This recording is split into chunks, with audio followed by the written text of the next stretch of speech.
semua, perkenalkan, nama saya Kansa Fakira Maulidia dari kelas PGMI 3B dengan NIM 2312437. Di sini saya akan menjelaskan tentang rantai makanan dalam ekosistem makan dan dimakan. Pernahkah kamu melihat seekor kucing yang mengejar tikus ataupun katak yang menangkap serangga? Itu adalah contoh dari rantai makanan. Rantai makanan merupakan peristiwa makan dan dimakan yang terjadi di alam. Setiap makhluk hidup membutuhkan makanan untuk bertahan hidup. Nah, disinilah rantai makanan berperan penting. Rantai makanan adalah urutan perpindahan energi makanan dari tumbuhan hijau sebagai produsen ke herbivora pemakan tumbuhan, kemudian ke karnivora pemakan daging, ataupun seterusnya. Yang bisa kalian lihat di sini ada rumput yang dimakan oleh belalang.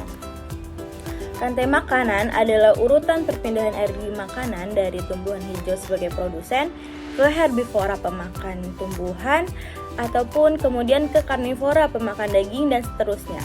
Di sini ada kalian lihat gambar yaitu belalang yang dimakan oleh katak. Setiap makhluk hidup dalam rantai makanan memiliki perannya masing-masing. Yang pertama adalah komponen rantai makanan. Yang pertama adalah produsen. Makhluk hidup yang dapat membuat makanan sendiri biasanya tumbuhan hijau. Mereka menggunakan sinar matahari untuk mengubah air dan karbon dioksida menjadi makanan melalui proses fotosintesis. Yang kedua yaitu komponen rantai makanan ada konsumen. Makhluk hidup yang tidak dapat membuat makanan sendiri sehingga mereka harus memakan makhluk hidup lain. Konsumen dibagi menjadi beberapa tingkatan. Yang pertama adalah konsumen tingkat 1, yaitu herbivora pemakan tumbuhan. Contohnya ada belalang dan kelinci. Konsumen yang kedua ada konsumen tingkat 2, yaitu ada karnivora, yaitu pemakan daging. Contohnya ada ular dan katak. Yang selanjutnya ada konsumen tingkat 3, yaitu karnivora pemakan karnivora lain. Contohnya elang dan singa. Komponen selanjutnya ada pengurai, makhluk hidup yang mengurai sisa-sisa organisme mati menjadi zat-zat yang lebih sederhana, seperti bakteri dan jamur. Zat-zat ini kemudian dapat dimanfaatkan kembali oleh produsen. Di sini kita melihat ada contoh dari rantai makanan. Yang pertama ada matahari. Matahari menghasilkan energi cahaya. Lalu matahari cahayanya pun menyinari rumput dan rumput pun menghasilkan makanan dari fotosintesis dan rumput menjadi produsen. Kemudian rumput dimakan oleh belalang. Belalang menjadi konsumen 1. Selanjutnya, belalang pun dimakan oleh katak dan katak menjadi konsumen tingkat 2. Yang selanjutnya, ular memakan katak dan ular pun menjadi konsumen 3. Lalu, elang dimakan ular dan elang pun menjadi konsumen 4. Selanjutnya, saat elang mati, jamur mengurai bangkai dan mengubahnya menjadi nutrisi.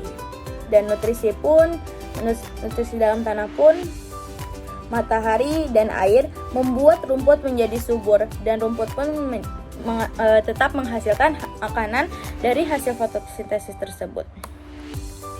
Pentingnya rantai makanan. Rantai makanan sangat penting bagi kelangsungan hidup makhluk hidup di bumi.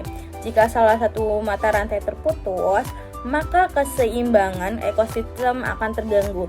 Misalnya, jika populasi serangga berkurang drastis, maka populasi burung pemakan serangga juga akan berkurang. Rantai makanan adalah salah satu cara alam untuk menjaga keseimbangan ekosistem. Melalui rantai makanan, energi dari matahari disalurkan dari produsen ke berbagai tingkatan konsumen, sehingga akhirnya diuraikan oleh pengurai. Dengan memahami rantai makanan, kita dapat lebih menghargai dan melindungi setiap makhluk hidup dalam ekosistem. Di sini ada contoh dari rantai makanan hutan. Yang pertama ada pohon menjadi produsen. Lalu daun-daun dari pohon tersebut dimakan oleh ulat dan ulat pun menjadi konsumen 1. Kemudian ulat dimakan oleh burung dan burung pun menjadi konsumen tingkat 2. Selanjutnya ada elang yang memakan burung dan elang pun menjadi konsumen tingkat 3. Yang selanjutnya ada contoh rantai makanan dari padang rumput. Yang pertama, rumput menjadi produsen. Lalu rumput dimakan oleh belalang dan belalang pun menjadi konsumen tingkat 1. Lalu kemudian katak yang dimakan oleh belalang dan katak pun menjadi konsumen tingkat 2. Selanjutnya, ular dimakan oleh katak. Katak dimakan oleh ular. Ya, dan itu ular pun menjadi konsumen tingkat 3. Selanjutnya ada elang yang memakan ular dan elang pun di situ menjadi konsumen tingkat 4. Selanjutnya ada contoh rantai makanan dari air tawar.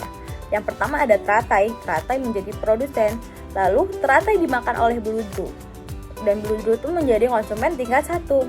Setelah itu, beludru dimakan oleh katak menjadi konsumen tingkat 2, lalu katak dimakan oleh ular, dan ular pun menjadi konsumen tingkat 3. Selanjutnya, ada contoh rantai makanan dari air laut. Yang pertama itu ada rumput laut, dan rumput laut pun menjadi produsen. Selanjutnya, rumput laut dimakan oleh penyu, dan penyu pun sebagai konsumen tingkat 1. Yang selanjutnya ada gurita. Gurita yang dimakan oleh